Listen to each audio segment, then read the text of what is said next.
Today we have KB Ear's new Aurora. Yeah, $169 single dynamic driver IEM. This thing is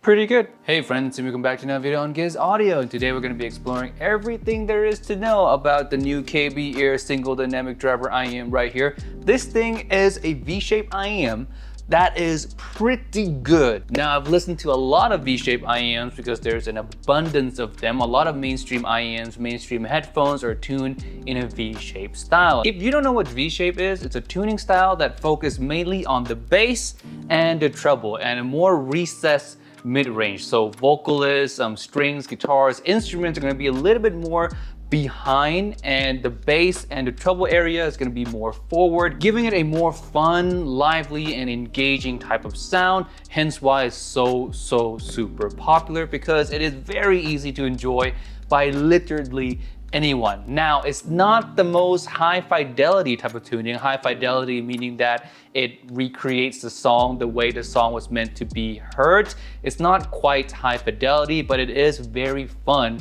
type of tuning. And this IEM does that style of tuning rather well. It has really good bass details as well. The treble area is nice and sparkly. Now, not the most sparkly I've seen in V-shapes, but it's there. You do feel the energy. And the mid-range, although you can feel the recessed mid-range, meaning that the vocalists and everything are not as natural as they should be, but it's not really a bother in any substantial way. If you go into this IEM knowing that you're gonna get a really fun V-shaped signature and you really don't mind the recessed mid-range, then this is gonna do really well for you. And even if you like mid-range, this again is really no bother. The balance between all the areas of sound is done quite well. Now, I should give you guys some context to not so well done V-shape out there on the market. So not so well done V-shape will sometimes have too much bass, or the bass is not well controlled. It bleeds into the mid-range too much, it's bloated, it's muddy. Or on the other end of the spectrum, the treble is very uncontrolled and goes wildly, it's peaky, it's sibilancy,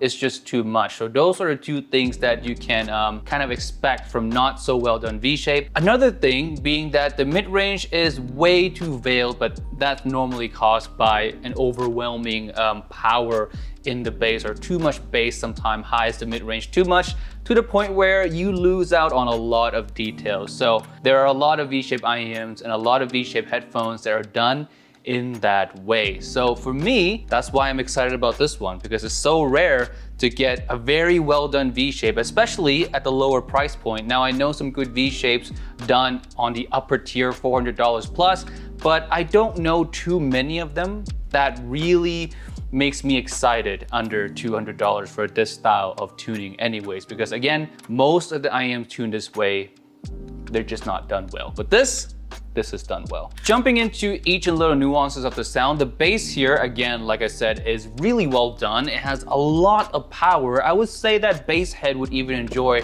the power coming off of this IEM. Now, the other thing to note is bass texture or bass details, the recreation of the realism of bass instruments. And this IEM is surprisingly good. Now, it's not top tier, of course, we're talking under $200 IEM here, but it is really good for the price, to the point where I would say that this has the bass that can rival some IEMs at $300 or at even $400. So the bass in here is, yeah, it's quite satisfying. If you love bass, if you're a bass head, you're gonna like the bass coming off of this thing. On to the mid-range, and again, the mid-range on this is gonna be recessed. Now, not the most recessed that I've ever heard, which is a nice thing, because I don't want it to be too recessed, because too recessed of a mid-range, you just lose details, you lose the clarity, you lose just everything, and it becomes muddy. So IEMs that do that, they just don't sound good. This one doesn't do that. The mid-range is recessed, but not too much to the point where you start losing too much details. Male vocals are gonna feel more backwards than female vocals. Female vocals come across a little bit more forward. Mid-range instruments, the closer it is to the lower mid-range, the more recessed that it feels, as opposed to instruments that live in the higher octave, again with female vocals, with flutes, violins. Those come across more forward than male vocals or cellos or, lower pianos are gonna come across. You'll notice a lot of that if you listen to a lot of R&B, if you listen to Usher, if you listen to Akon, Neo, all those type of artists, the male vocals, their vocals are gonna feel more backwards than some of the instruments presented in their tracks. On to the treble area. Now this has, for me, a really good treble power or treble level, if you will. It's not too much, it's never fatiguing, it's never sibilancy, while at the same time you do feel a good sense of energy, a good sense of sparkle. Now again, not the most sparkly that I've heard in any other IEM. For me, I want a little bit more, just maybe a smidgen more of treble,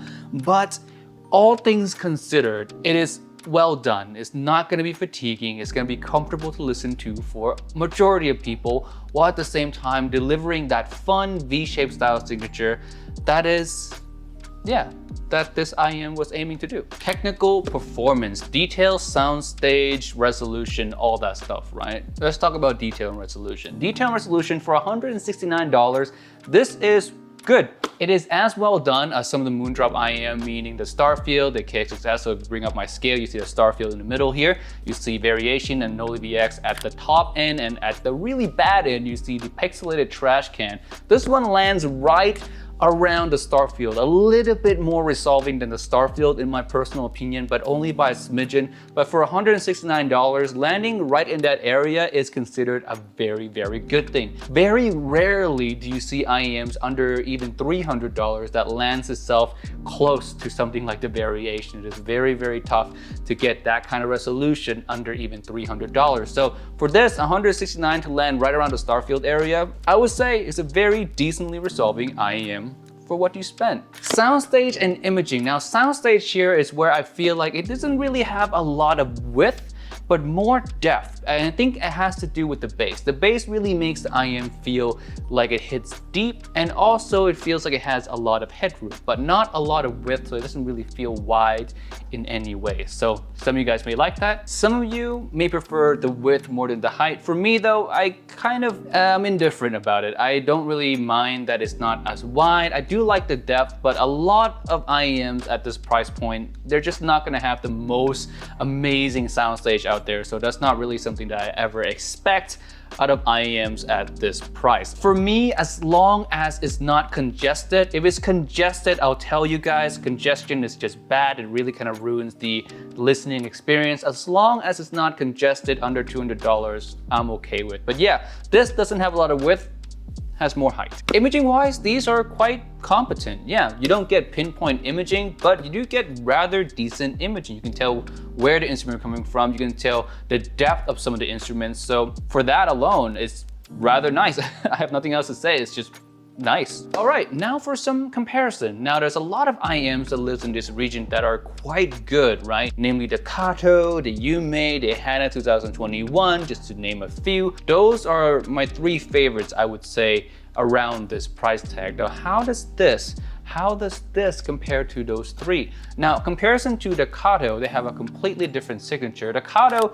is a little bit more tame in the treble area, but it's gonna have a mid-range that's a lot more natural than what this can do. The bass power on this comes across more strongly than on the Kato. Bass details on this, I would say slightly better than the Kato, but the Kato has a more well-controlled bass, giving it a more cleaner mid-range overall. Again, just a different signature, but I would say overall the Kato is the better IEM. Just on sheer tuning and detail retrieval alone, it is still the better IEM. Compared to the Hana 2021, now the Hana is going to be similar to the Kato, very similar kind of sound signature. So whatever I said about the Kato applies to the Hana for the most part. The only thing is that I think this is as resolving as the Hana. Maybe it's a little bit more resolving than the Hana. The bass on this is also more well done than on the Hana as well. Treble is better than the Hana as well, but the Hana does have this beat in mid-range because it has a similar natural mid-range as the Kato. Now with the Yume, I just love the tuning of the Yume so much. It has a very, very, very clean, natural feeling mid-range, leading to quite a nicely well done treble, although more tame and relaxed, but still very well done to give you a sense of naturalism, especially when it comes to female vocals. The bass on the KB ears is gonna be much better than on the Yume. While the Yume is good in the bass, has really clean bass, more focused on the sub bass, it holds no candle in comparison to the KB ear. Now the one thing about the Aurora that beats the Yume is resolvability. It has quite a bit more details than the Yume. So in conclusion, what should you buy? I would say that if you're looking for a natural sound at under $200, a more natural mid-range, you're listening to a lot more vocals, then Kato is the better choice than this. But if you're looking for a very fun signature, fun bass, fun treble, you listen to a lot of EDMs, dance music, rock and metal, you want to jam, you want to like bob your head up and down a lot, this one is the better choice than the Kato. Alright guys, that is it for this video today. Thank you so much for watching. If you made it this far into the video, please subscribe. Why not? You made it this far. Also, I have a Facebook group down in the description below. You can watch all of these videos a little bit earlier than everyone else. I also have an IEM ranking list down there as well. So with that being said, I'll see you guys in the next video. Peace out. Bye.